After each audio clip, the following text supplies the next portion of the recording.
Desde aparatos diseñados para salvar el mundo, a máquinas que expanden la mente o máquinas que empequeñecen el mundo. La evolución de ordenadores centrales, ratones y menús.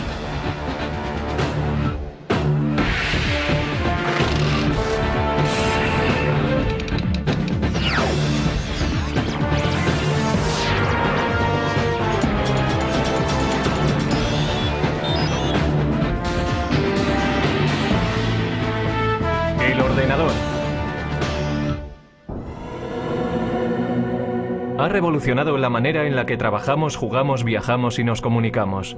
Afecta cada parte de nuestras vidas.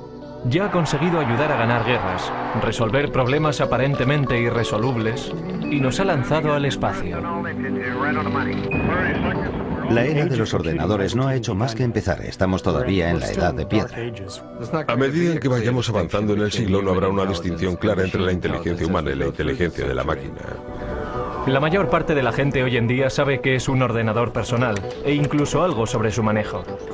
En esencia existen dispositivos de entrada, como un ratón o un teclado, el cerebro de la máquina, es decir, la CPU o unidad central de procesamiento, y dispositivos de salida como el monitor o la impresora.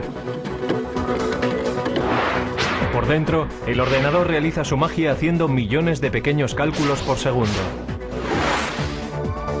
Básicamente sus circuitos electrónicos solo tienen dos opciones. Pueden ser conectados y desconectados. En código binario, un 1 representa encendido. Un 0 representa apagado. Por lo tanto, un 1 en binario también significa verdadero y 0 significa falso. Mediante estos valores obtenemos la lógica binaria, lo que permite al ordenador computar.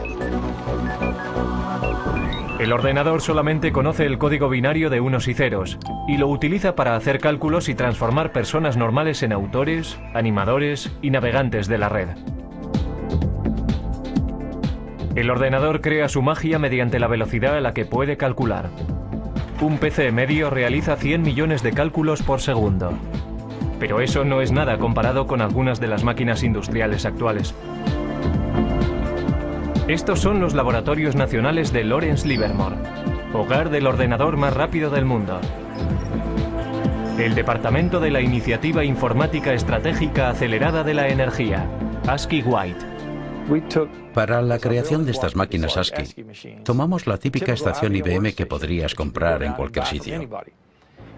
Pusimos 8000 de estas juntas para crear un ordenador mucho más veloz que cualquier otro en el mercado. La máquina ASCII White hace 12 trillones de operaciones matemáticas por segundo. Y para echar eso abajo, la población de la Tierra supera por poco los 6.000 millones. Así que cada hombre, mujer y niño en la faz de la Tierra tendría que sumar 2.000 números en un segundo para estar al nivel de esta máquina.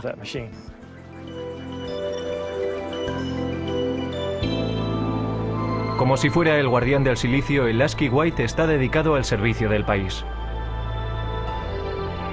Los laboratorios nacionales Lawrence Livermore son responsables de cerciorarse de la seguridad y la actuación de las armas nucleares de la nación. En 1992, el presidente George Bush prohibió las pruebas nucleares bajo tierra.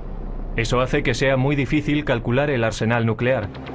Ahora los laboratorios han decidido emplear superordenadores para hacer las simulaciones y determinar la integridad de las armas que van cogiendo tiempo. Si se piensa en un arma nuclear y todos sus componentes, se empieza a comprender qué difícil es el proceso. Tenemos que ser capaces de simular cada una de las partes, la física que tiene lugar dentro de ellas. Estos simulacros son tan complicados que incluso a un ritmo de 12 trillones de cálculos por segundo llevarían semanas completar una prueba. El ordenador también tiene el poder de modelar moléculas. Esto ayuda a los científicos a diseñar experimentos antes de ir al laboratorio y entender cómo podrán ser los resultados. La manera más efectiva de obtener información del ordenador a la mente humana es mediante muestras visuales. Un enorme número de vídeos expositores de alta resolución convierte el infinito número de unos y ceros del ordenador en un increíble tapiz pixelado. Necesitamos ver el contexto, ser capaces de entender cómo encaja todo y después utilizamos esta simulación en una escala muy fina, en un bloque, un elemento para nuestras simulaciones más grandes que cubren un mayor volumen de espacio o un sistema mucho más grande. Sin estas paredes no seríamos capaces de entender este simulacro.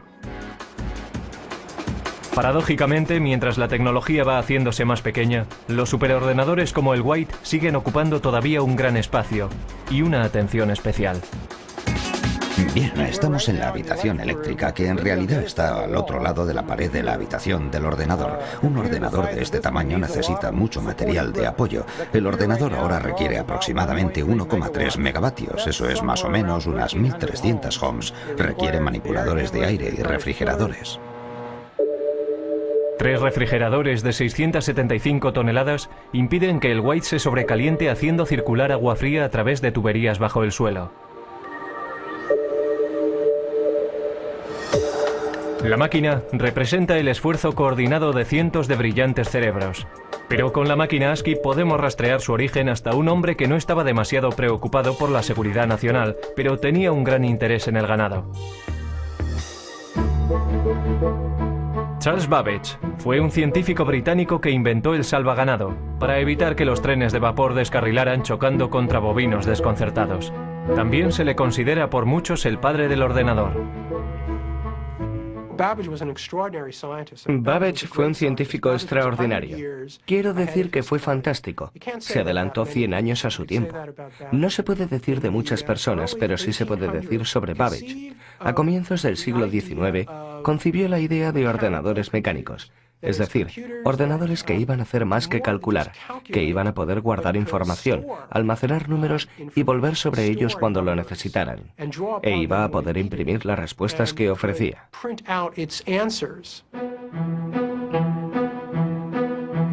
Como científico, Babbage confiaba plenamente en la precisión de tablas matemáticas, logaritmos y tablas de gravedad.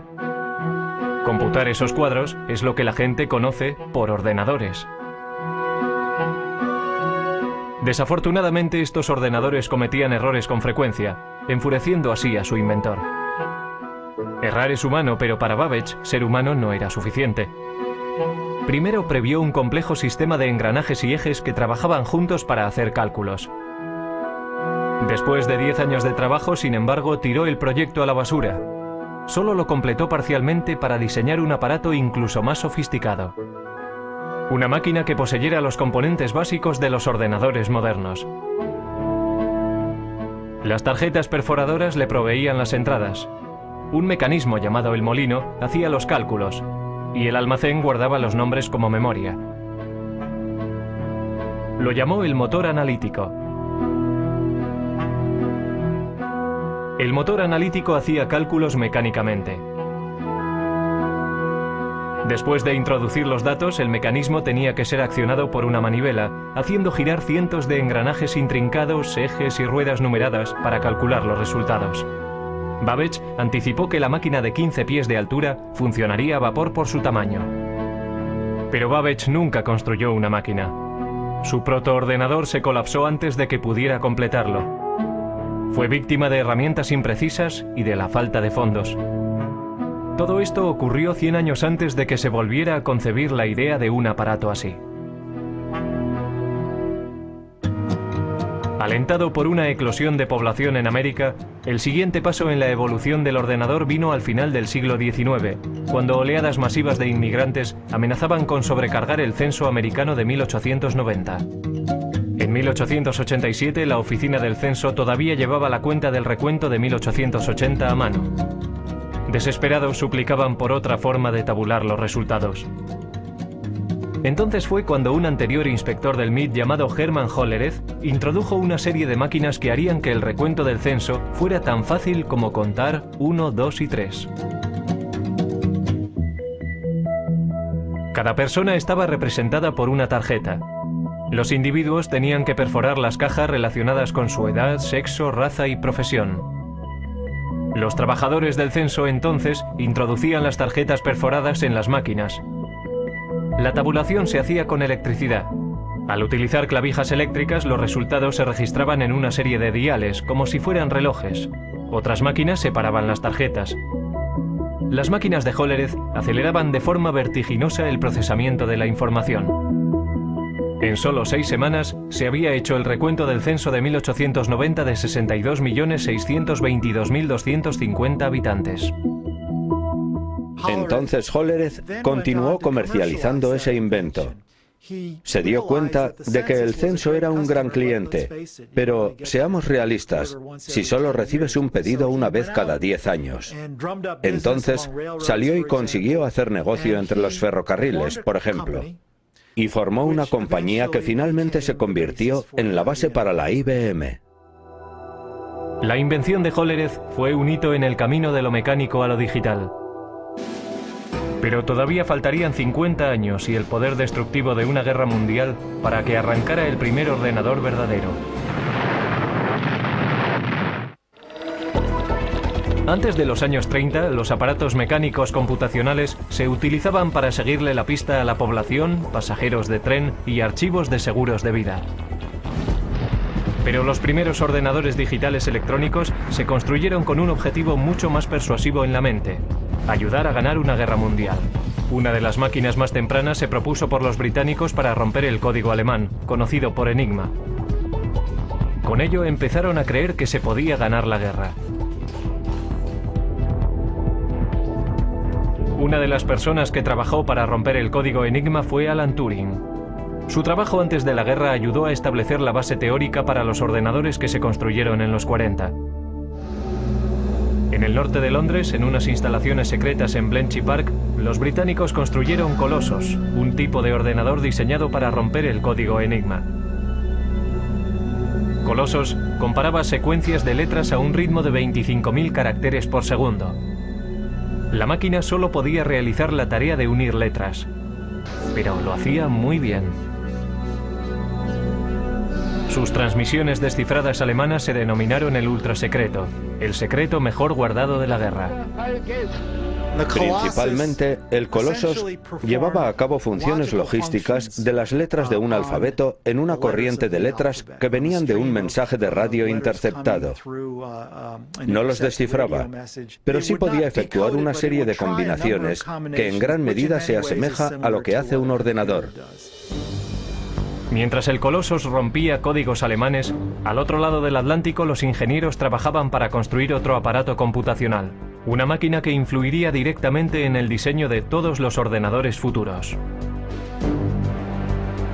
América era un centro neurálgico productor de instrumentos de guerra, pero para 1943 había una escasez crítica de un componente sorprendente de la máquina de guerra: tablas de disparos para piezas de artillería.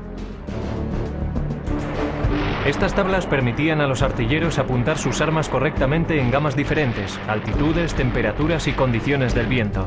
Los ordenadores humanos trabajaron frenéticamente para producir cálculos mecánicos para crear esas tablas, pero lo pasaron mal intentando estar a la altura. Durante la Segunda Guerra Mundial se producían muchas armas. Había que calcular muchas tablas de disparo. Era realmente un gran trabajo y estaba ralentizando la entrega de armas al frente. Para solucionar el problema, John Mauchly, un físico de la Universidad de Pensilvania, se propuso construir un ordenador gigante electrónico que podía calcular tablas de números en minutos, no horas. El ejército, desesperado por un aparato que les ayudara a ganar la guerra, de mala gana se centró en el coste propuesto de $500,000. Mauchly y un brillante estudiante de ingeniería eléctrica, Presper Eckert, empezaron a construir ENIAC, el integrador numérico, electrónico y ordenador. Mucho más grande que el Colossus, nunca se había concebido nada parecido a ENIAC. Casi con 100 pies de largo y 30 toneladas, contenía 70.000 resistencias, 10.000 condensadores, 6.000 interruptores y 18.000 tubos de vacío delicados.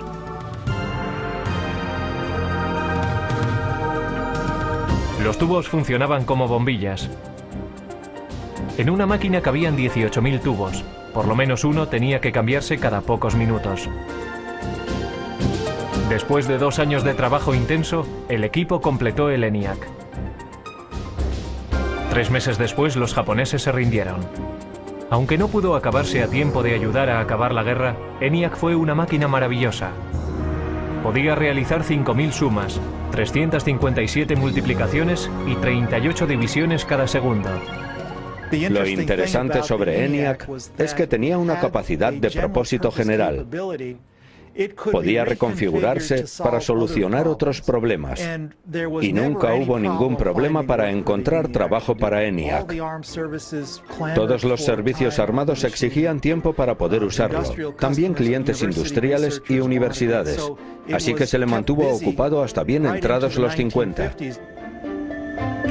Pero a ENIAC, la máquina más compleja de su tiempo, todavía le faltaban muchas de las cualidades de un ordenador moderno. Su memoria era muy primitiva y solo podía almacenar un máximo de 20,10 números decimales. Tenía que recablearse laboriosamente cada vez que se programaba. Y no podía tomar decisiones lógicas basándose en sus cálculos. Pero ENIAC ya había demostrado que los ordenadores se podían construir.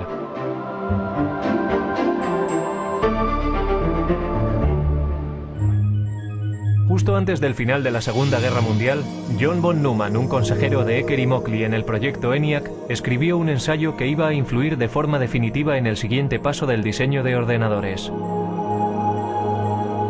Von Neumann poseía una memoria fotográfica y era uno de los científicos principales enrolados en el proyecto Manhattan. El artículo de von Neumann delineaba la estructura de un ordenador moderno. El diseño comprendía una unidad de procesamiento y una unidad de control, memoria, entrada y salida. Pero lo más importante en la evolución de los ordenadores tendría su capacidad de programación internamente en su memoria. Internamente contenía programas para darle al ordenador su potencia y versatilidad, porque un programa interno puede modificar lo que hace, basándose en los datos o los resultados de las computaciones. El trabajo de von Neumann proponía una máquina que realmente poseyera una capacidad general de propósito. En su trabajo describió los atributos del ordenador, cómo tenía que organizarse de forma lógica. Esto es, necesitaba tener un procesador central donde los cálculos se pudieran llevar a cabo. Necesitaba una memoria donde los datos de programación pudieran ser almacenados. Y necesitaba tener una unidad de salida y una unidad de entrada de algún tipo. Trazó el plan lógico, el mapa para un ordenador, y señaló la dirección que había que tomar para el futuro. La idea para almacenar programas internamente era la última llave para desarrollar el verdadero ordenador con un propósito general. Pero si fue o no la idea de von Neumann es algo que se ha debatido con vehemencia recientemente. Ecker y Moseley, que habían trabajado con von Neumann, dijeron que habían formulado programas internos como parte rutinaria de su trabajo al construir ENIAC. Sin embargo, Ecker y Moseley no fueron incluidos como autores en el artículo y se sintieron traicionados. Pero al darse cuenta de que el ordenador encontraría un lugar en el mundo de los negocios, Ecker y Moseley formaron su propia compañía. Empezaron a trabajar en una máquina que llamaron UNIVAC, Ordenador Universal Automático. A diferencia de sus predecesores, UNIVAC era una máquina amable, diseñada para solucionar problemas científicos o militares. Podía diseñarse para satisfacer varios propósitos. El UNIVAC también constituía el primer ordenador en poder fabricarse en masa y venderse comercialmente. La máquina podía ser programada para toda una serie de tareas de procesamiento de datos como nóminas, inventarios y facturación. Unidades de cinta compactas y magnéticas almacenaban datos y los resultados se imprimían automáticamente. Todavía muy poca gente entendía qué grado de utilidad tendría un ordenador. Esa percepción cambió drásticamente en la noche electoral de 1952, cuando la CBS utilizó el UNIVAC para predecir el resultado de la carrera presidencial entre Eisenhower y Adelaide Stevenson. Los sondeos decían que la carrera presidencial estaba muy justa. El UNIVAC calculaba de otra forma. Los ingenieros introdujeron los resultados de los precintos seleccionados del este, antes de que cerraran los colegios electorales en el oeste. Los expertos pensaron que había sido una carrera muy apretada, pero el UNIVAC predijo una victoria electoral arrolladora para Eisenhower. Incluso la CBS no creyó lo que decía el ordenador y dudó en dar a conocer sus resultados. Pero al final el UNIVAC tenía razón. El poder y la utilidad del ordenador habían sido probados. Después del éxito del Univac, varias empresas empezaron a ver un futuro en el desarrollo de los ordenadores. IBM empezó a darse cuenta de que los ordenadores serían cada vez más pequeños, más baratos y más fáciles de manejar, y que habría un lugar en los negocios para estas máquinas que, desde luego, a la larga, sustituirían a la tecnología de las tarjetas perforadoras. Para comienzos de la década de los 60, IBM dominaba el gran mercado de los ordenadores. Los negocios empezaban a depender de los ordenadores. Las máquinas se iban haciendo cada vez más pequeñas, gracias al cambio de tecnología de tubo a los transistores, a la tecnología de los transistores. Y la carrera hacia la Luna iba a hacer que los ordenadores fueran aún más pequeños. En 1961, Norteamérica iba a la zaga de Rusia en la carrera por el espacio. En el incesante intento de ganar a los rusos, el objetivo de la NASA era que el hombre llegara a la Luna. No iba a resultar fácil. Cuando comencé a trabajar en la NASA en 1962, el primer día me dieron una regla de cálculo de 20 inch. Nuestros cálculos se hacían principalmente en calculadora de bolsillo. Teníamos un número de personas a las que asignábamos nuestras hojas de datos, y su trabajo consistía en trabajar con sus pequeños cálculos. Pero los astronautas no podían confiar en reglas o calculadoras de bolsillo en el espacio. La misión requería un ordenador guía sofisticado.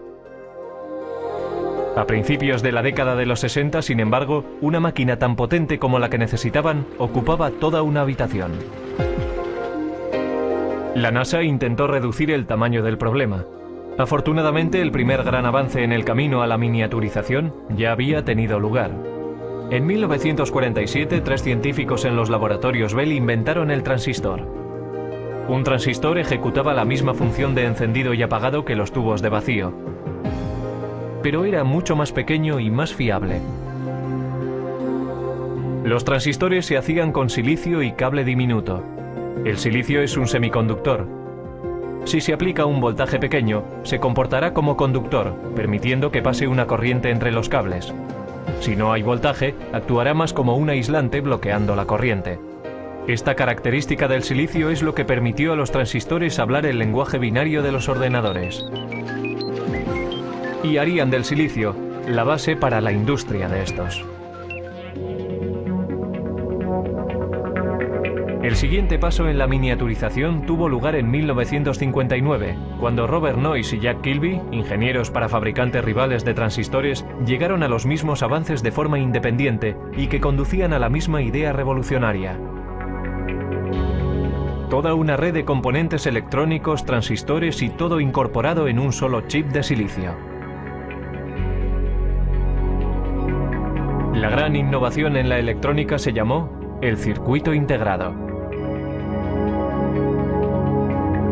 En 1969, 5.000 circuitos integrados componían el corazón de cada uno de 2 ordenadores idénticos. Uno en la órbita lunar y el otro en la Tierra. Para su tamaño, estos eran los ordenadores más potentes de la Tierra. Mientras Neil Armstrong daba un pequeño paseo en el polvo lunar, Ted Hoff, un ingeniero con la compañía de chips Intel, estaba dando un gran paso en el proceso hacia la miniaturización. Estaba desarrollando una idea que pondría todo el ordenador en un chip de silicio, el microprocesador. Era la invención no solo de circuitos integrados, sino de un tipo particular de circuito integrado, el microprocesador, que hace posibles los ordenadores personales de hoy en día. A Hoff le habían encargado diseñar 12 circuitos integrados por separado para fabricar una calculadora japonesa. Sugirió colocar toda la unidad de proceso en un chip y programarlo como un ordenador. Intel desarrolló la idea y para 1970 tenían un modelo de microprocesador. Los ordenadores estaban en el camino para hacerse más pequeños. Sin embargo, todavía estaban muy lejos de ser fáciles de manejar. Uno de los primeros intentos de simplificar las operaciones del ordenador fue encabezado por Doug Engelbart. El científico concibió una manera sencilla de manejo e incluso mostró un prototipo en 1968 en la Conferencia de Otoño de Ordenadores de San Francisco.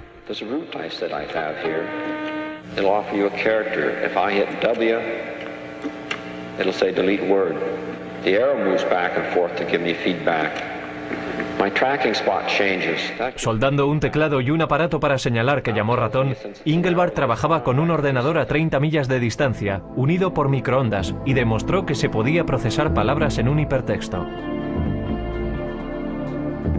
Muchos en aquella audiencia se fueron a casa realmente inspirados, pero solo un grupo iba a completar la visión de Engelbart. Ese grupo estaba a muy poca distancia, en Xerox PARC. Xerox creyó que el futuro podía estar en los ordenadores y comenzó a construir una máquina de fácil manejo. En 1973, Xerox introdujo el Alto, que incorporaba muchas de las innovaciones en ordenadores personales que hoy en día damos por supuestas. El Alto tenía un ratón, una interfaz gráfica, estaba construido de forma interconectada e imprimía en una impresora láser. Debería haber revolucionado la industria, pero a $18.000 cada máquina. El Alto no estaba diseñado para particulares. Los ordenadores todavía eran máquinas élite, propiedad del gobierno o de grandes empresas y universidades. En el pasado, los grandes ordenadores centrales procesaban nóminas, guardaban el rastro de archivos, seguían la pista y hacían cálculos científicos. Si una facultad tenía la suficiente suerte como para acceder a un ordenador, los estudiantes y los profesores compartían tiempo en ellos. Pero el mercado del chip estaba creciendo, la velocidad de procesamiento crecía y los precios bajaban. La revolución estaba al alcance de la mano, y la carga no sería liderada por una gran empresa, sino por un grupo de aficionados e ingenieros librepensadores. Dos de aquellos revolucionarios fueron Steve Jobs y Steven Wozniak. A mediados de los 70, empezaron a fabricar un ordenador pequeño en un garaje de Palo Alto. Lo llamaron el Apple I. Steve Jobs era un estudiante de universidad que había abandonado los estudios, pero era diferente. Era muy inteligente, muy avispado. También era extremadamente ambicioso. Pero quizás más importante que eso, conocía a otro Steve Wozniak, que era un brillante ingeniero de hardware. Al ir abaratándose los chips, algunos nada caros, empezaron a aparecer kits de ordenadores de automontaje. Uno de estos primeros kits apareció en la cubierta de Popular Electronics en 1975. Se llamaba el Altair. El Altair se planteó como el primer kit de mini ordenador para rivalizar con modelos comerciales. Muchas personas se interesaron en él a $400 cada kit. Estos primeros ordenadores, anteriores a los primeros Apple, eran en realidad para técnicos e ingenieros informáticos que tenían conocimiento de cómo conectar cables y conectar otros dispositivos y hacerlos trabajar. Así que pensé, compraré unos cuantos chips, un microprocesador y diseñaré mi propio ordenador. No fue que quisiera burlarme del mundo, era solo que quería hacer de este ordenador algo más personal que los interruptores que tienen posiciones arriba y abajo para introducir extraños números binarios. Steve Jobs vendió su Volkswagen y Steven Wozniak vendió su calculadora HP para financiar su empresa. En 1977 introdujeron el Apple II, un ordenador atractivo, independiente y un teclado. Con la adición de un monitor y un drive para un disquete, el aspecto de un ordenador personal empezaba a cobrar forma. El Apple II se estandarizó con 4 kilobytes de memoria y a un precio base de $1.200. Era mucho más barato que las máquinas industriales anteriores. El Apple II ayudó a convertir al PC en un aparato de fácil manejo. El comprador no tenía que pasar tiempo soldando las partes meticulosamente. La persona podía inmediatamente empezar a programar el ordenador o comprar software desarrollado por florecientes compañías de software.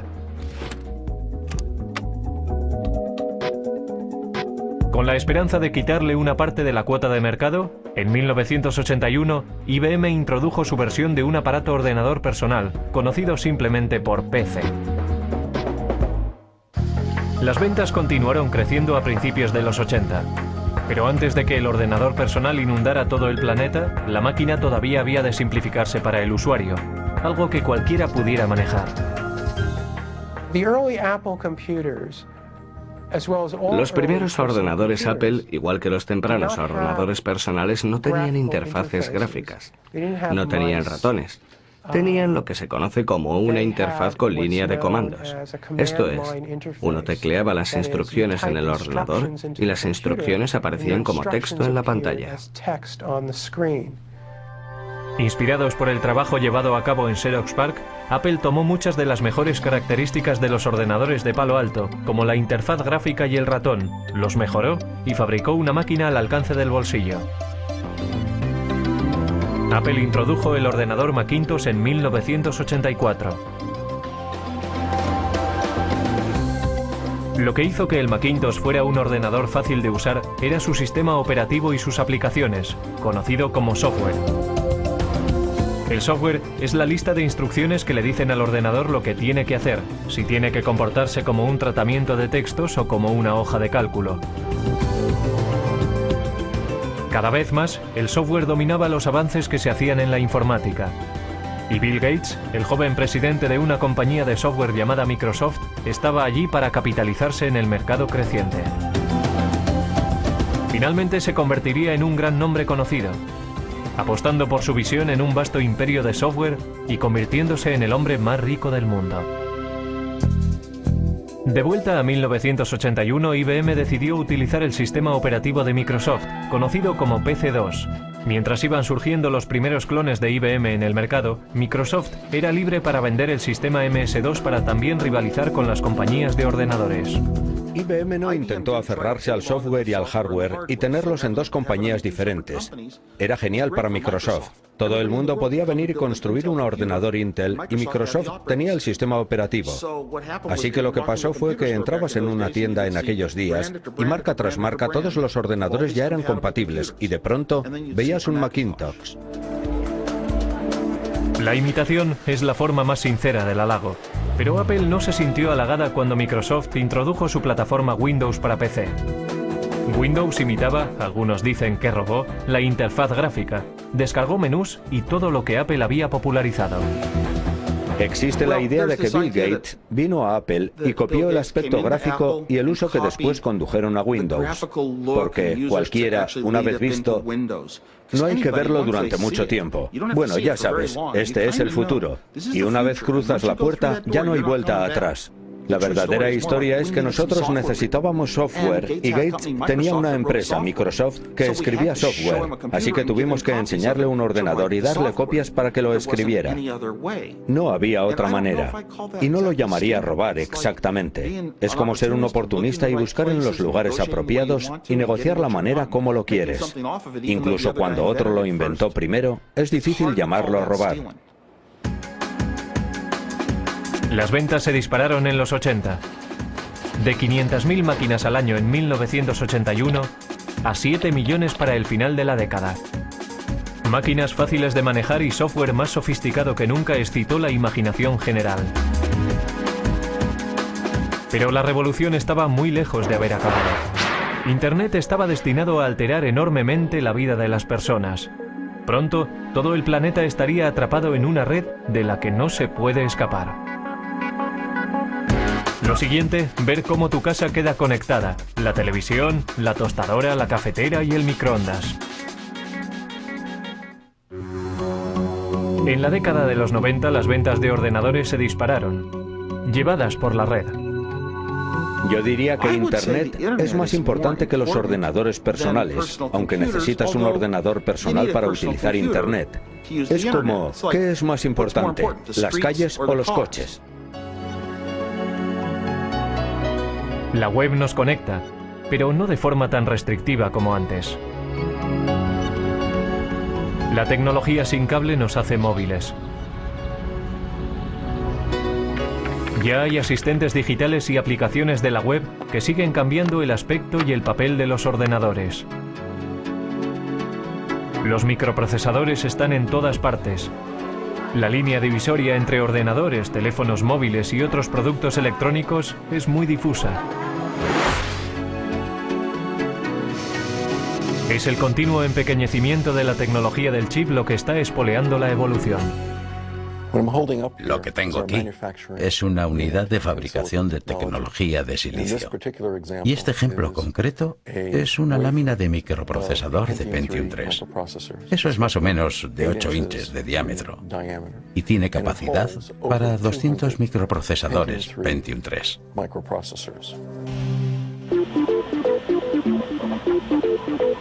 Cada microprocesador puede contener tantos como 100 millones de diminutos transistores. Los chips se fabrican mediante un proceso llamado fotolitografía. Los fabricantes de chips empiezan por ponerle a una lámina de silicio una capa de un material fotosensible. Los científicos entonces hacen una plantilla del diseño que quieren mediante el grabado en un metal fino con un rayo de electrón. Los rayos ultravioleta brillan a través de la plantilla y bajo el chip fotosensible, causando una reacción química y creando el sistema de circuitos. Un chip se fabrica colocando capa tras capa.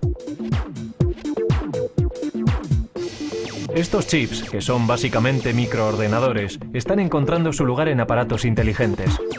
Hay discretos ordenadores escondidos en los aparatos del día a día y hablan entre ellos vía web y mediante otras tecnologías sin cable. Resulta que todos estos aparatos, todas estas cosas que están en casa, y realmente tenemos unos 100 microprocesadores diferentes, se conectan a Internet. Todas se pueden conectar a una red en casa y permiten a las personas conectarse a todos los recursos que existen en Internet. Pero hablar a tus aplicaciones por teléfono no es una idea nueva. And this lady, she's calling her oven. Sound funny? Actually, it's something that could happen in the future, thanks to a Westinghouse idea still in development that makes it possible to operate your appliances by telephone. Probablemente llama o manda un mensaje. Hoy puede que no veamos la necesidad de llamar a nuestros hornos, pero ¿no estaría bien que nuestro frigorífico hiciera la compra? Vamos a ver qué tenemos para cenar esta noche. Traigo una lista de la compra. Estos son productos que ya sé que necesito. Productos que he consumido durante la semana. Y vamos a ver qué podríamos necesitar. Así que iremos al armario a ver qué es lo que tenemos allí. Tengo la mayoría de las cosas, pero estos dos ingredientes quiero añadirlos a mi lista de la compra. Así que hago clic aquí y se añadirán a mi lista de la compra. Así que ahora lo que puedo hacer es coger mi lista de la compra y o bien la descargo a un teléfono con base web y si hago clic la lista vendrá aquí. Puedo hacer también que vaya a un PDA o lo que puedo hacer es mandarlo a streamline.com y hacer que me lo pidan y me traigan la comida a mi casa desde aquí. O sea que está viendo todas tus aplicaciones domésticas, desde tu coche a tu mejor equipo de televisión y videojuegos, a tus electrodomésticos, lavadoras, secadoras y frigoríficos. Todo conectado para que desde un browser se pueda operar la casa automatizada.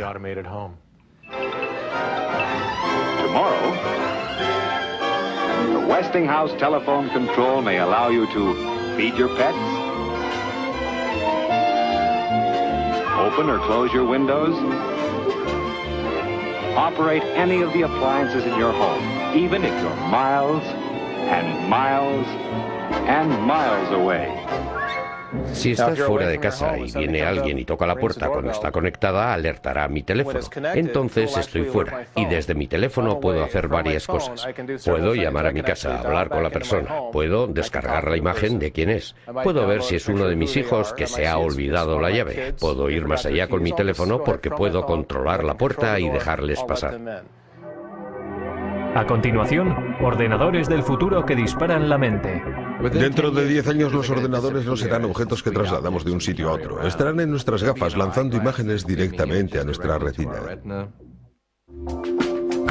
Siguiendo una tendencia antigua en el mundo de los ordenadores, las cosas se están haciendo más pequeñas. Mucho más pequeñas. Hewlett-Packard está trabajando en un ordenador molecular. El Dr. Stan Williams planea utilizar moléculas en lugar de unos y ceros eléctricos para hacer funcionar un ordenador. Por supuesto que un interruptor es algo que puedes encender y apagar, así que si piensas en una pared de interruptores, la gente habla del mecanismo de apretar un botón que se llama flip-flop de conmutación. La manera en que las moléculas se modifican es simplemente mediante el cambio de forma. Cuando tienen una forma están encendidas, cuando tienen otra forma están apagadas. Una corriente eléctrica podría apretar el interruptor mecánico, convirtiéndolo en el mecanismo fundamental de la informática digital. Pero, ¿cómo se conecta todo? Trabajamos duramente en lo que se conoce en la comunidad científica como kits para montar uno mismo. En otras palabras, sabíamos que sería demasiado caro y muy difícil de construir cables diminutos del tamaño de moléculas usando las técnicas estándar de la litografía y el grabado. El Dr. Williams y sus asociados desarrollaron cables moleculares paralelos, cada uno de 2 átomos de lato y 8 átomos de ancho. Resulta que no planificaron ni redactaron estos cables. No les dijimos dónde tenían que ir en ningún caso. Esencialmente depositamos una pequeña cantidad de iridio en una superficie de silicio, lo calentamos y se produjo una reacción química entre los dos materiales, y el resultado de la reacción química fue una serie de cables que ven detrás de mí. El Dr. Williams previó construir ordenadores moleculares mediante la retención de moléculas individuales entre 2 juegos de cables. Con este tipo de memoria molecular podríamos construir tanta memoria en cualquier cosa del tamaño de una uña. Podríamos almacenar fácilmente toda la biblioteca del Congreso en ella. Otras investigaciones están trabajando en futuros ordenadores que puede que utilicen ADN o incluso partículas de cuanto. Con el almacenamiento masivo y el poder verdadero de la informática, la siguiente generación puede que sean ordenadores modelados según el cerebro humano. La inteligencia artificial en la ciencia y en el arte de fabricar ordenadores hace cosas que nosotros consideramos que requieren la inteligencia humana. Estamos desarrollando sistemas que pueden ser parejos o incluso superar a la mente humana dentro de nuestros dominios. Si se trata de jugar al ajedrez, diagnosticar una enfermedad, guiar misiles crucero a través de terrenos, tenemos un sistema que puede operar al nivel humano dentro del marco de estas tareas definidas. Lo que no tenemos todavía es sistemas que puedan entender el lenguaje humano con la flexibilidad de los humanos. Eso llegará. Alan Turing fue un arquitecto informático temprano que trabajó para desmontar el código Enigma durante la Segunda Guerra Mundial. En 1950 previó un tiempo en el que los ordenadores podrían ser capaces de pensar. Cuando el superordenador Deep Blue de IBM ganó al campeón del mundo de ajedrez Garry Kasparov, algunos perdieron el respeto al juego. Pero otros reconocieron que esto era un signo de que las máquinas inteligentes llegarían.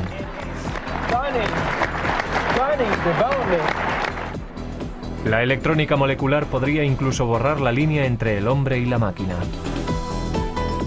Tendremos ordenadores muy pequeños y muy potentes que podrán viajar a través de nuestro sistema venoso. Tendrán el tamaño de las células de la sangre y se comunicarán sin cable con nuestras neuronas.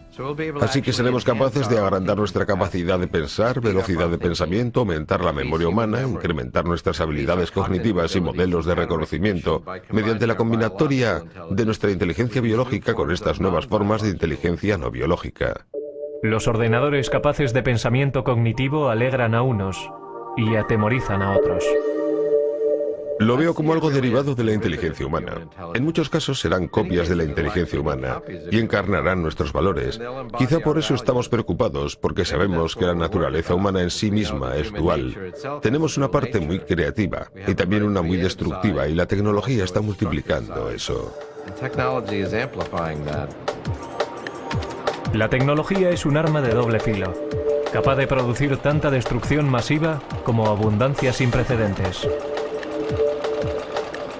Pero mirando al pasado, puede que la sociedad sepa cómo dirigir el ordenador del futuro.